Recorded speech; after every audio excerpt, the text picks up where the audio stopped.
Alright, what's going on, everybody? This is Z here, back with a brand new video. I know it's been a while since our last gaming video.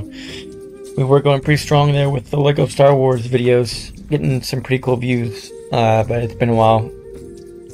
As you know, I've never really been good at keeping a schedule. But anyways, this is the game I've been playing a lot recently, for the past 2 months, religiously almost, instead of working. If I'm not working, I'm playing this game, and I've been playing through multiple campaigns, including the main game and its DLCs, as well as modded games. And so I've actually got a cool group of homies on Discord that I met, and so I've been pretty much just detailing them what I've been doing through threads and stuff and writing it out.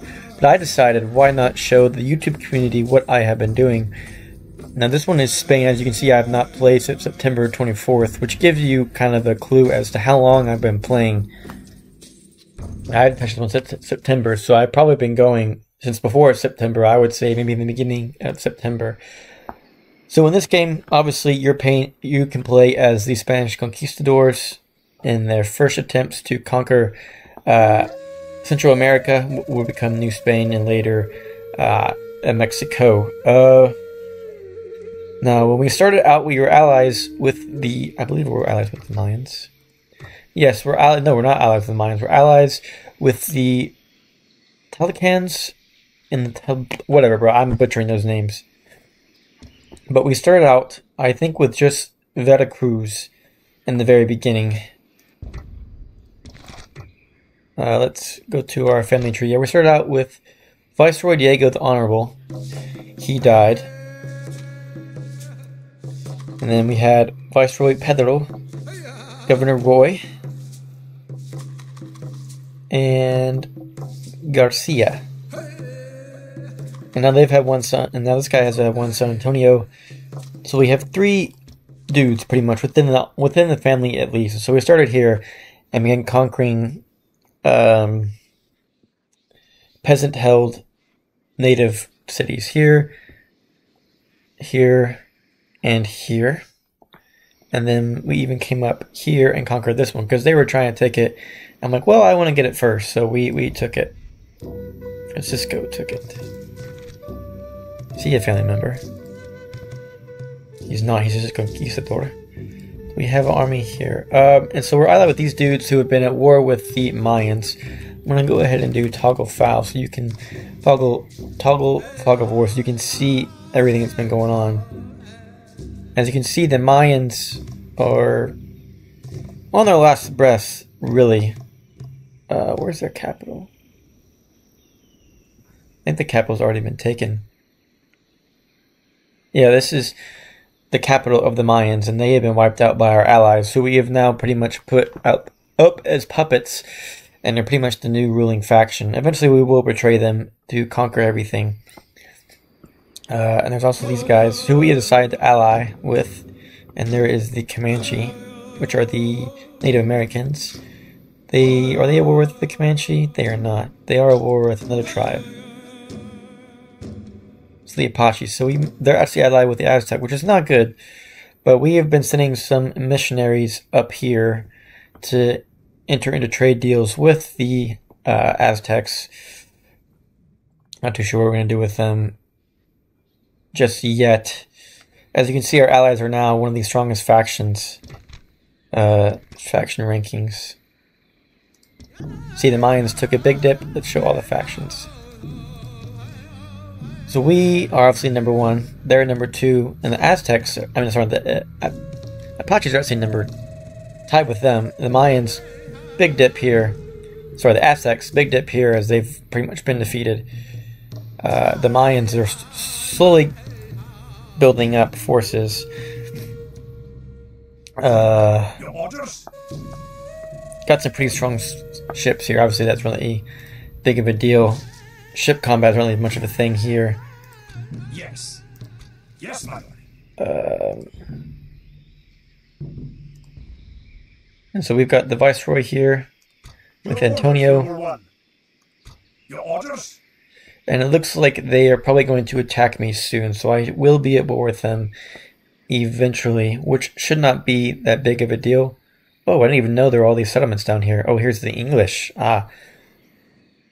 So we started off as the lone European power. We've also come down here and taken all these. So we have this area right here, which I think, if I stand correct, so here's Mexico. That's the Yucatan Peninsula. Funny enough, I think historically the Yucatan Peninsula is one of the very few places left that actually have a distinct ancient native culture, where the Mayans still have a large culture. Anyways, cool tip. Anyways, we are over here doing some stuff. We got this army of native archers. Pretty funny enough that honestly I forgot what I was doing with this army, to be frank. Garcia, another homie. And then we got one dude down here. Who's that? Governor Roy, the faction heir. And then we've got another little native tribe here. I guess these are the tribemans that decided to be hired by us. I mean, it's been since September, so I have very little knowledge of what I've been doing. So these guys are obviously mobilizing. We'll be probably going to war with them very soon. I don't see a lot of strength here. And then, of course, the British are coming down here. And we'll probably conquer all of these lands. We'll see what happens with them.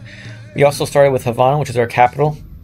Havana, una. Anyways, in Cuba. So we've been launching troops steadily over the waterways here. And we also had a new guy over here, Pedro. He is one of the conquistadors from Spain. Yes. And France has been up here for a while. They came, I forget exactly when they came into the fold, but they came a little bit. So they've been able to take over Florida for the most part. I'm not too sure if I want to go war with them to conquer Florida, and then Georgia, and that looks like Louisiana right there. So we'll see. So yeah, this is not one of my most interesting ones. I mean, honestly, I decimate these dudes because I have such superior technology and armored dudes. If you look at my armies, conquistadors are my big play here. Cavalry is pretty cool and pretty overpowered in this game. Even got some Jaguar warriors, which are super strong infantry. Got some musketeers, and some cannons. Musketeers are not the most accurate yet, but they do cause a lot of morale loss. Yes. So pretty much just hold the line here and see if the Spanish want to try and attack us. I'm assuming that this dude can just hold here, but our main focus now, in the future, if I ever play this again, would be to defeat the Mayans.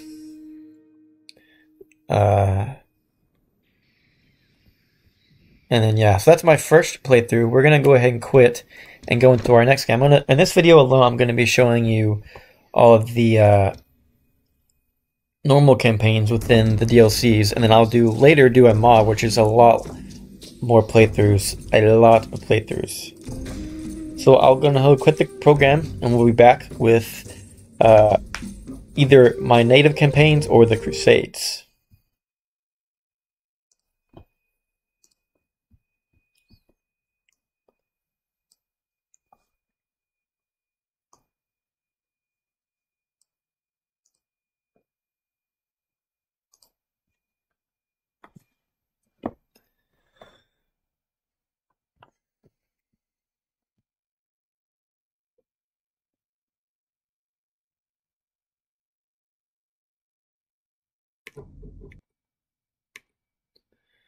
Oh shoot, I did Britannia.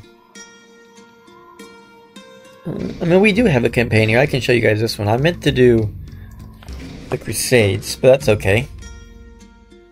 We'll roll up and see what we got. So this one, obviously, I'm playing as England in their quest to unite all of England. It actually has been a bit more difficult than anticipated. The Welsh are putting up quite a good fight so far.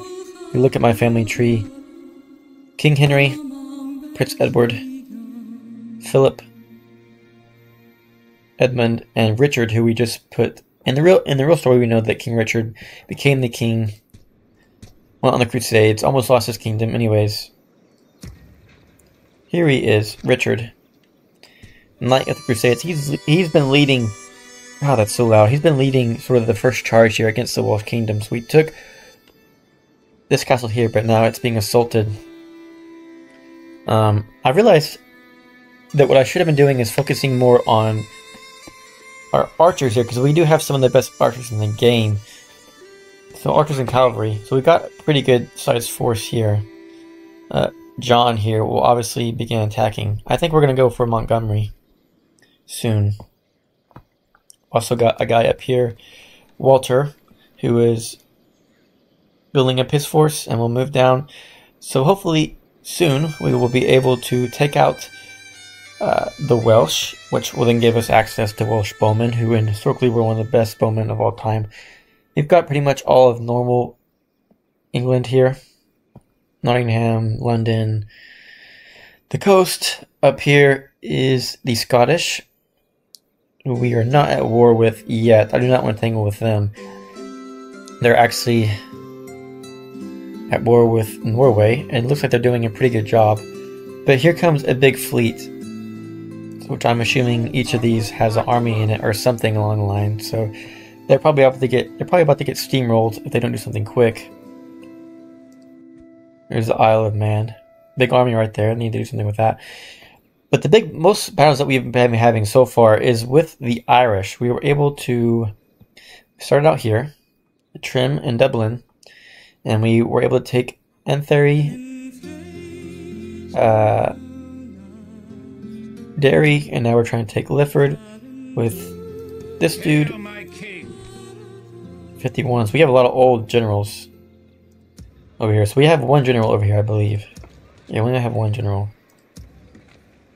And it's pretty much just been him doing what he can against all these dudes. I forgot that there was this guys right here, which is not good. However, we've been making some decent moves against the Irish. We should defeat them soon. This one honestly has not been that fun, to be real. So let's go into one that's been super interesting. I hope that worked.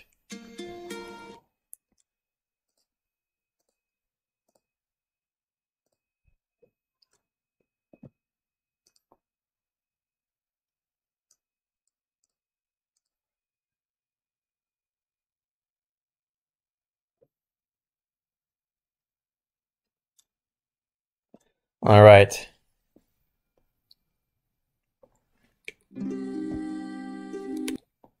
Now we're here with the Crusades, which has been one of my favorite playthroughs. It has been an absolute joy.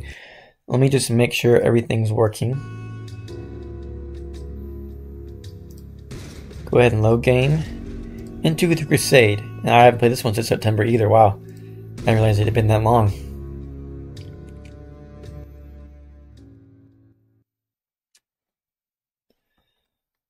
Alright, everything's working. Making sure my recording is going. Actually, it was funny. I was wanting to do this a couple days ago, but with the new OBS update, I use OBS, it wasn't working. And so I had to revert back to the old system. It was a big push. So this is actually my second playthrough of this game. The first time, I was a little bit too radical with my moves, and I actually got the king killed, King Baldwin. So this is pretty much what I see is a historical retelling of what if King Baldwin had not died. As we all know, he was beating the shit out of, I forget, not Saddam, I forget his name. The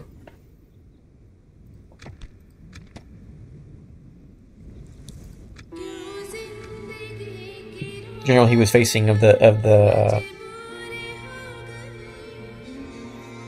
Muslim world. Anyway, so originally this is retelling. So what if King Baldwin survived his injuries somehow, someway, whether through the grace of God or just whatever, and he was able to lead Jerusalem to victory. So we started out just with this area right here, conquered Damascus, Banyas, Karak, from just like peasants, I guess, or rebel, neutral factions, yeah. And then the jihad was called. What is this guy doing up here? Oh, these are the Mongols. So confused. We're able to resist the jihad, build up our forces, in Tripoli, in Tyre, Ascalon, Arsuf, Jerusalem. Became very, very wealthy. And then began riding out to attack. Now, if we look at the family tree, we've still got King Baldwin. Actually, they're brothers. Faction leader, he is known as the Tyrant. Dread and Authority, because I've been using a lot of assassins in this gameplay, which has been helping a lot in keeping our enemies at bay, the kingdom of Egypt at bay from attacking us. So he has Dread instead of the other one. Absolute tank. See, Master of Assassins. Absolute tank of a commander. And then we've got Prince Guy over here. Now this was really cool. This guy is Harry Potter. One of the dudes that we decided to adopt into the family.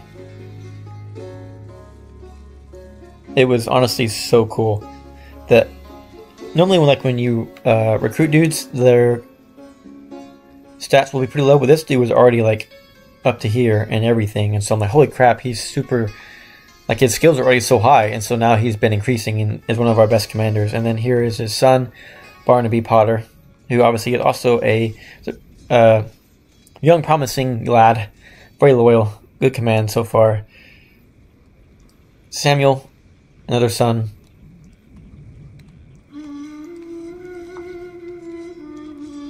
Don't remember. Humphrey. I believe this guy was a captain that proved his worth in battle. And then we've got Jacob the Ugly. I guess he's an ugly dude. King Baldwin. Toby of Tisbury.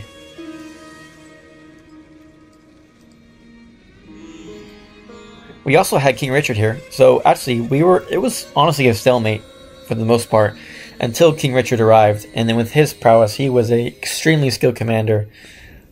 And with his armies, we were able to begin pushing. Take here and here. Took this. I forget what it used to be called, but I renamed it. Took here. And then he unfortunately died. And then took Alexandria even. And they're now on their last legs. All they have left is the capital, Cairo here. And then Siwa, which we could honestly take its way out there, but it's kind of annoying its way out there, but no real issue. And then we have our allies of Antioch. And they have been putting a hurt on the Turks and have, as you can see, captured almost all of Turkey. As you can see, the Byzantine Empire is also very, very strong. They were attacked by the Venetians, who were actually Crusaders and who betrayed the Crusade and instead took over Constantinople.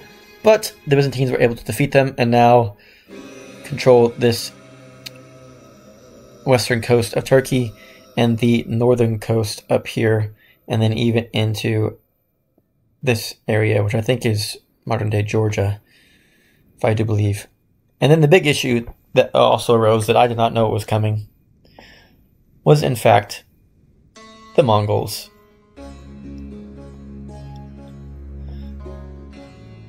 And so they came, and this is a really funny story. So, we had just been at war with the Egyptians for quite some time, and our armies had begun to be depleted. And so I'm like, we need to take a break and regather our forces. Here's one of our assassins who's really good. And so I sent back all these dudes. So I sent back this dude, Samuel, Harry Potter, King Baldwin, and Michael to recruit and retrain all their troops. And then lo and behold, the Mongol hordes came over, and there was 1, 2, 3, 4, like 5 or 6 full stacks just appeared out of the fog of war. I'm like, oh shit. And I was so glad that all of our forces were here, because they probably could have captured Jerusalem and all of these fiefdoms, and our whole entire capital would have been taken over by Mongols. And then we would try to come back, and it would have been game over for us, to be real. So I knew they were coming, but I didn't know that they were coming for us. I thought they were going to attack the Turkish first and wipe them out, which they didn't. They came straight for us. And so, I'm like, oh shit. We've had this massive army at our doorstep. And they started attacking. We were beating them at first up here. And then I decided, you know what? We gotta defeat these guys in one decisive battle, because we cannot keep running around chasing these dudes, because they're mostly cavalry. And so we need a decisive victory, otherwise they might beat us in the long run. So what I did was took old King Baldwin here. King Baldwin the Brave, the Courageous, the Tyrant. I think before he became Tyrant, he was known as someone else. He was like King Baldwin the something. But what I did is, we were up here, right? I took him, I just marched his ass right down here to this fort, and I pretty much dared them to come after me. And they did. And I had my other dudes waiting. And they started attacking. Things were going well, but we were just overrun too much. And so I took him out of the castle and brought him up to about right. Let's see if I can move him. Right here. Yes. He was right here, and all of a sudden, they encircled him, and there was like 5 stacks on top of this dude, and they all came at him. And then I brought in my dudes that were waiting in wait, and they came from this way, and this way, and this way. And so it was one massive battle of like probably 10 armies at once, and we beat them, and we slaughtered them. And so now, most of the Mongol armies are dispersed. Here is this guy over here, as you can see, very small force. This guy over here, not much. These 2 dudes up here have been retreating. This guy up here is retreated. 1, 2, 3, 4, 5, 6. So 6 full stacks have been almost completely defeated. And you can see we've taken some attrition here. Yes. Low troops. This guy has already been rebuilt. This guy didn't take much. Up here we had this guy who he took a beating. This guy is full. This is the guy. This is one of the commanders that we trained up because he had success in the battlefield. Full cavalry unit here. So it was, honestly, it was so badass that game it worked, because if it didn't work, he would have been surrounded and probably would have been massacred, just like in my first playthrough. But we were able to defeat them, and now we had them on the rope and on the run. And once we push them completely out of our realm, we can go and finish conquering the Egyptians and bringing Christianity to Egypt. And then move north to assist our allies, Antioch, in finally defeating the Turkish and bringing Christianity to this whole area. So that is that one. Now we're moving on to my main game playthrough. And I'll see you guys in a bit.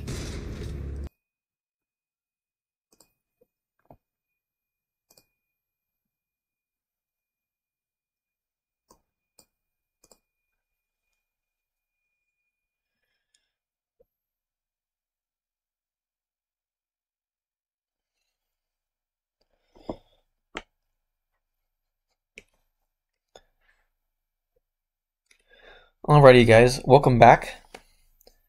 Now, the only main DLC game that I have not played is the Teutonic one. I'm not even sure what that would look like, because I actually put a mod in over it. Originally I thought that in order to do mods you had to rename the save files or the files for the DLCs, but apparently you can just create a copy and then just spam the mods in. So, but let's go ahead and do this one.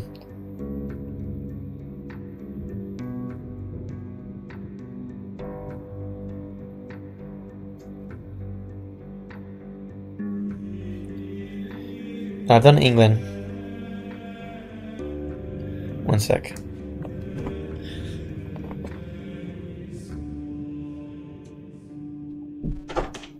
Closing my door. Let's see. I'll let my dog out.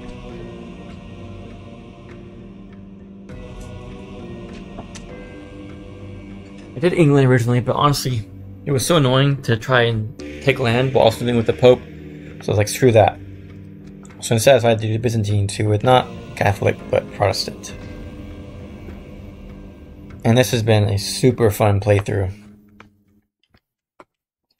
I'll do my best to narrate. It's been a long time since I played, but as you can see from the map, we have been very successful. So we start out here.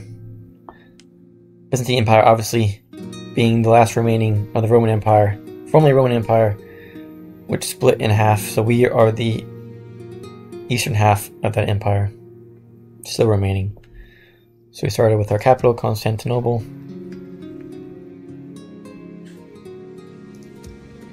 As well as Nicaea, probably butchering these names. I believe Corinth and Thessalonica, perhaps. Yes. So those four. Corinth being our main citadel to recruit our best troops in. So starting off, what we did, I'm at 134. We took Samaria, and Rhodes. Under the king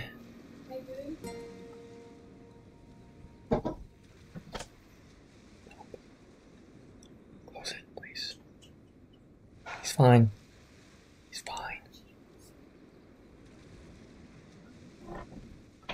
Under Emperor Alexis the Builder. The reason why he's called the Builder is because under his guidance we became a flourishing nation. Because you by the factions rank, we are indeed #1 by a long shot.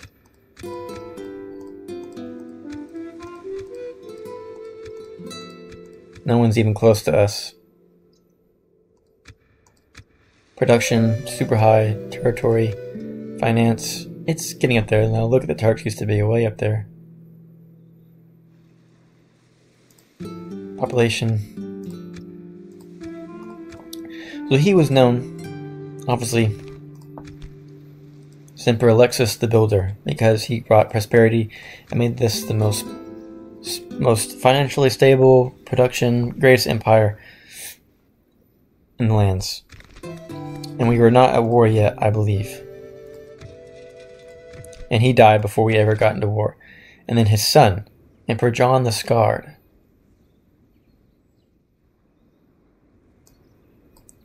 He has multiple sons. He has Emperor, his firstborn John, secondborn Theotokos, whatever, secondborn Andronicus the Cuckold, yikes, R.I.P. bro, and Isaac the Saint. As you see, they all died peacefully, did not die in war. So anyways, then John became the emperor, and he decided, you know what, I want to expand my father's realms. And so we did. One of his first acts, actually no, see, he was still a prince, was when he took Rhodes. And then after that, a little after that, after he took Rhodes, the first emperor died and he became the emperor. And he was still over here when all of a sudden, the Phoenicians, which used to be here and here and in Venice, as you can see, we conquered them, attacked us out of nowhere. Which I was not expecting, because originally our first plan was to actually come in and attack our ancient enemies who are now being assaulted by the Mongols, the Turkish, and bring back Christianity into Turkey and reconquer these lands in the name of the empire, because we're trying to reestablish the Roman Empire, obviously. That was our first emperor and our emperor's now goal, is to reestablish the Roman Empire in this entire map. Take back Europe for the Roman Empire. So we wanted to attack, obviously, an ancient enemy of the Christian faith, the Turkish, being that they are Muslim, I believe Muslim. And that never happened. We had our armies up here ready to go. We had like 3 armies ready to go. And then the Venetians attacked us. And so I'm like, well, shit. So then we turned around and started to attack them. We took this castle, and then slowly, actually this took a long, I thought it was going to be a bit easier because I didn't think they were going to be that strong, but they were backed up by the Holy Roman Empire as well as the Papal States, the Vatican. They also declared war. So we were at war with 3 factions at once. And the Holy Roman Empire was the strongest. So we were at war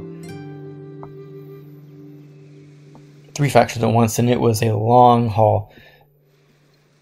Took Durazzo, took Ragusa, took Zagreb, and then finally,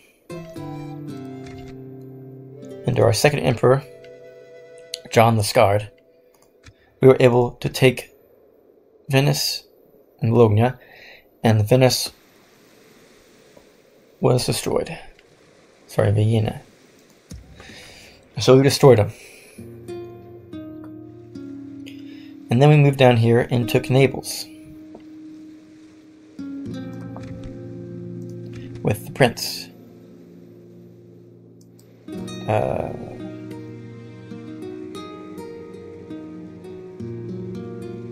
Was it the prince? I can't remember.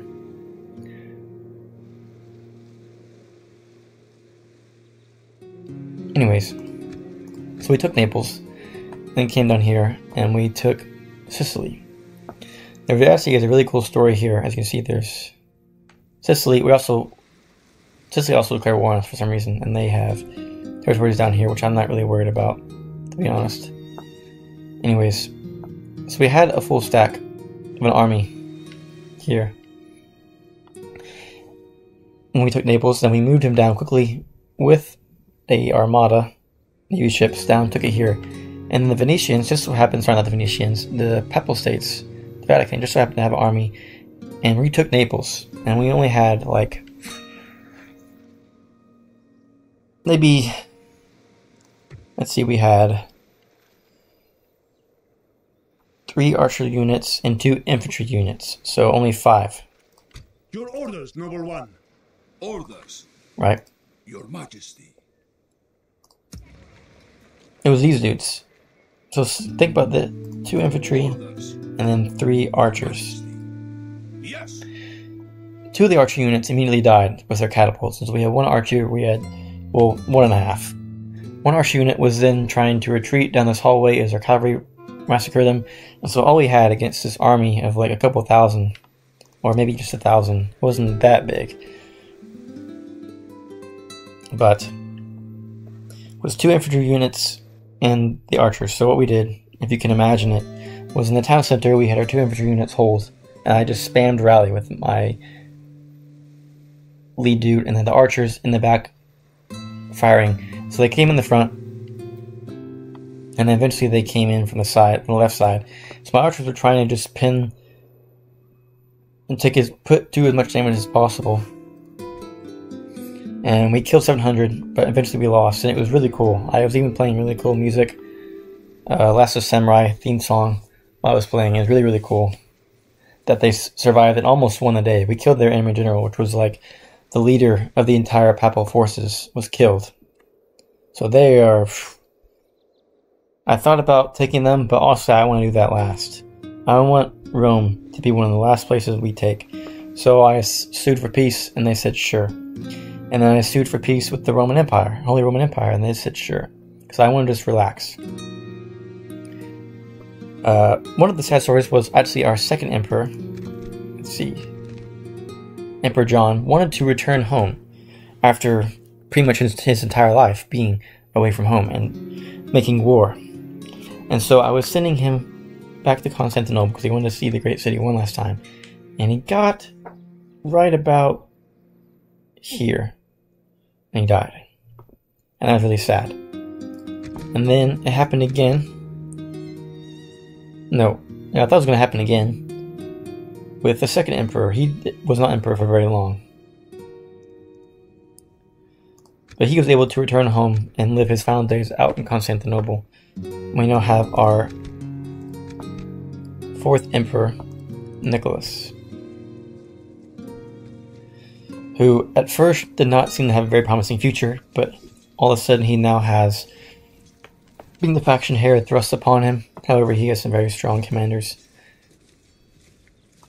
such as Commodus Honorable,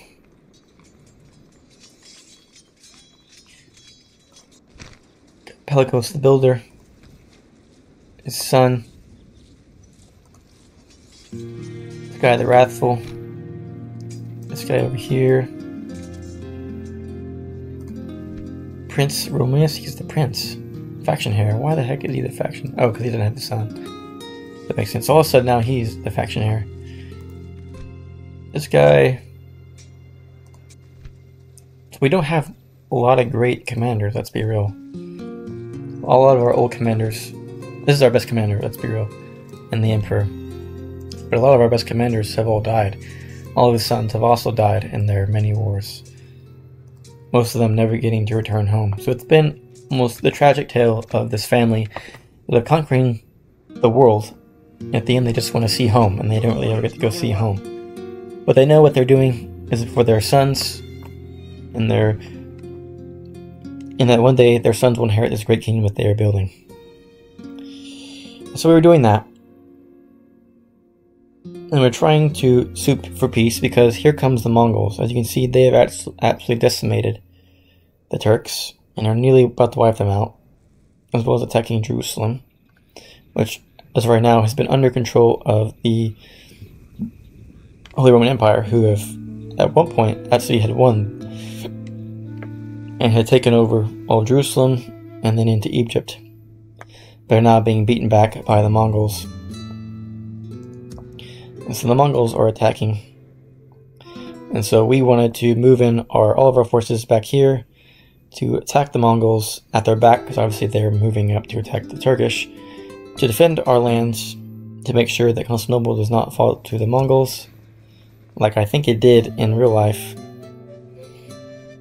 And then maybe use this as finally our chance to take back Turkey, because originally, as you remember, our first emperor, one of his first duties after building up our empire was wanted to take over Turkey and bring Christianity to this place, and so he never got to see that. Neither did his two sons. They always felt as though that, although they were conquering all these lands in Europe, they felt as though they betrayed their father's wish to bring Christianity, because that was their main goal, was to bring Christianity to this area.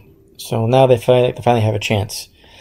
And then those slimy bastards, the Roman Empire, although Holy Roman Empire, mind you, sued for peace, they decided to attack us again. And that is why this guy is called the Wrathful. And we have sent 3 armies up here and are absolutely smacking them. We also were able to take over former lands of Hungary. They decided to attack us. Actually, they sent us a missionary and said, hey, if you don't give us like 2,000 gold, we're going to attack you. I'm like, oh, okay, bet. And so I sent in armies, and I took over Sofia, Bucharest, Bran, and then Budapest, and they fell without a fight.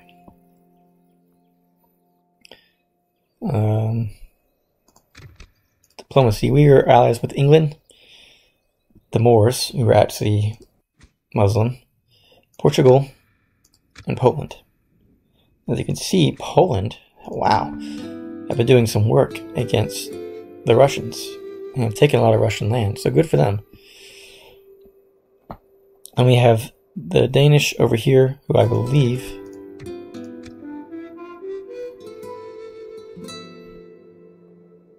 where are the Danish? Denmark. Oh, they used to be vassals. Anyways, so we're trying to marry off a princess to the Kingdom of England and use them as or ally. See, here's the admiral still over here. Yes, ma'am. But the princess could not find a suitable husband within the English family, so that did not work. It was alright. Is that the Portuguese? It is. And so, Holy Roman Empire betrayed our peace treaties. So we're like, okay, that's fine, we're just going to wipe you out the map. And so we've been doing so. Took over Vienna, took over Innsbruck. I have an army right here holding out because I think that the Milan's going to attack me soon, which I would not be opposed to, because you can see all the armies are up here, and we could just go take these 2 cities pretty easily and then lock them out of their old lands. So I'm not too worried about what they're going to do. I think they're about to be attacked by the Moorish. So yeah, war with them is probably inevitable. They eventually will attack us, and that's going to be okay, because we've got 2 armies right here primed and ready for them. We've been using a lot of horse archers. In this playthrough, I've learned that horse archers and archery in general is very, very strong. As you see over here, again, a lot of archers, horse archers, infantry, cavalry, horse archers, infantry, horse archers, cavalry. So we are the #1 faction by far. Here's the Emperor, returning to rebuild his forces. Oh, I remember this guy. He used to be a mercenary. I liked a lot of mercenary guys. Anyways, so the plan at the time before I stopped playing was to, obviously, Holy Roman Empire is on their last breath. Frankfurt does not have a lot of men in it.